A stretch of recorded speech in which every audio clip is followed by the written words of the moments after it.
Namaskar and a very good evening to all of you. Director General Nandini Singlaji, Deputy Director Generals of the ICCR, Secretaries from the Ministry of External Affairs, members of the Diplomatic Corps, eminent artists and cultural leaders of India, representatives of educational institutions, ICCR scholars, friends from the media, dear guests. We are gathered here to mark the 75th anniversary of the Indian Council of Cultural Relations. And I'm sure I speak for all of you in saying how much today we enjoyed the performance of Stri Shakti of the cultural group from Vietnam and followed by the wonderful performance of foreign students of the ICCR.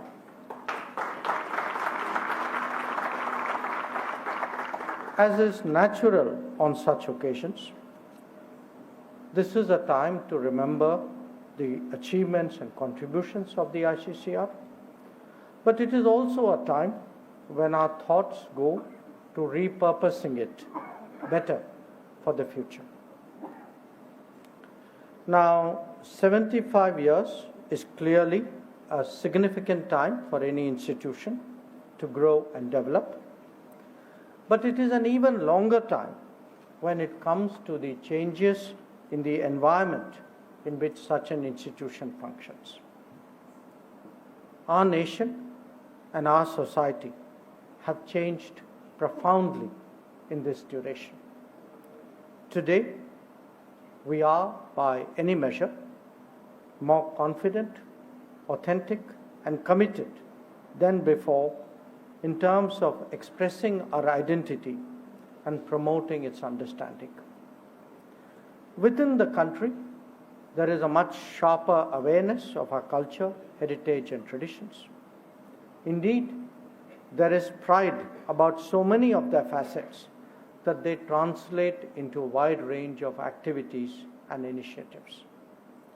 We see that when it promotes to promoting tourism and increasing our World Heritage sites.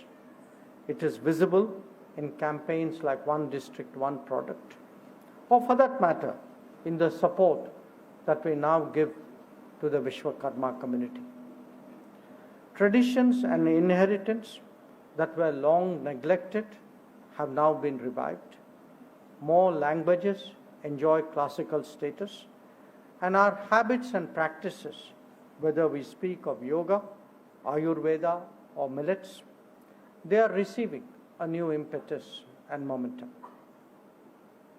In essence, India is today more Bharat, and the ICCR recognizes this transformation, and I'm confident will factor it into its future. Now, during this very period, the world has changed as well. Economic and political rebalancing have today set the stage for cultural rebalancing. The natural diversity of the world is asserting itself, and you saw a small sample here. Voices and practices long suppressed are beginning to be heard, not just heard again, but actually shaping the global discourse.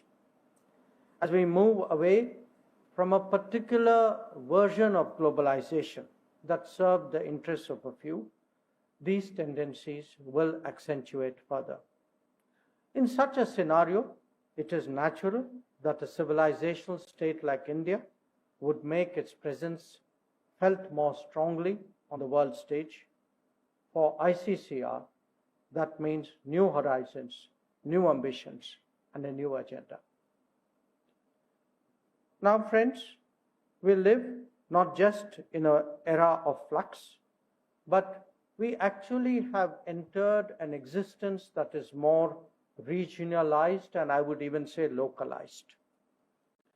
Consider the implications of what in the diplomatic profession we often refer to as multipolarity. It means more choices, it means greater interplay and less hegemonism. This would also suggest a healthier interaction of different experiences and traditions of the world. For many, it opens up windows to rediscovery. To others, it creates opportunities for fresh collaboration. The nations of the Global South are particular beneficiaries of these trends if they could create mechanisms for deeper cultural exchanges. The ICCR can make a difference by addressing itself to this task. When we look at the world, the diaspora plays an increasingly important role in shaping India's image. The compulsions of the global workplace are only going to increase the mobility of talent and skills. This will be over and above the historic migration that has taken place over the last few centuries. For India, the diaspora is both an invaluable connect and an enormous resource. Harnessing its energies more effectively should come high in the ICCR's priorities. The ICCR's mandate has evolved in these last 75 years to a considerable extent. We have both the intention and today the resources to project India's culture more effectively abroad. But culture itself has acquired broader connotations, extending to different facets of our social fabric. Encouraging a dialogue about our democratic traditions is one such example. Developing a deeper understanding of the inherent unity that has enabled diversity to flower in this country is another. We seek to also promote a better appreciation of Indian knowledge systems. Education, similarly, occupies a larger segment of the ICCR's mindspace. When it comes to taking India out to the world, ICCR has to prepare for a far more complex and ambitious exercise than in the past. In fact, it is difficult today to talk about diplomacy without its cultural and soft power accompaniments. An example that comes to mind is our experience with the Quad. MEA, through the ICCR, has launched the Quad STEM Fellowships for Indo-Pacific nations. I know this will evoke a strong response. Indeed, India has been in the forefront of reaching out to the younger generation through its scholarships. I'm confident that ICCR will build further on these experiences. On its part, the world has already developed a considerable heritage of understanding about India. It has long been in ICCR's objective to promote Indology in all its dimensions. But this task has to be more contemporary, involving new generations with different requirements and utilizing modern tools. Indologists hold a unique value for the global propagation of our culture. That must be recognized, it must be respected, and it must be more actively promoted. The journey of development in the Amrit Kal is based on the twin tracks of tradition and technology. Far from being in contradiction, as many believed for years, they actually form a composite whole. Indeed, they are a fusion of our past and future, which continuously determines the present. In its set of jurisdictions, ICCR could actively explore the synthesis. A good example is working on manuscripts using latest technologies.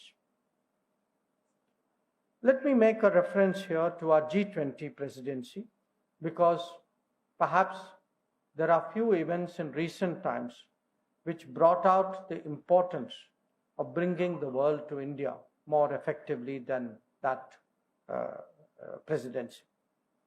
In that particular year, we saw the most effective influencers of the world of our times come, see, and leave impressed. 2 years later, we are still seeing the reverberations of that presidency, which I believe would continue further. Just as we wish the world to understand us better, it is important that Indians too develop a good feel for other societies and cultures. This is a domain in which the ICCR has long been active, whether it is in performing or fine arts, literature or cinema, or indeed in the exchange of artists and students. Refreshing and increasing these practices for the times ahead is therefore very important. The ICCR boasts of alumni across all geographies and cultures. Organizing them better, using databases and mobilizational tools is now more necessary than ever before. The alumni themselves have an interest in remaining connected, and of course, we do to an even greater degree. It is also common practice for organizations to leverage the capabilities of others with similar goals and interests. These could be forces in civil society, other governments, or even like-minded groups and individuals. Getting better value for resources is always a driver of self-improvement. The ICCR should certainly keep that in mind.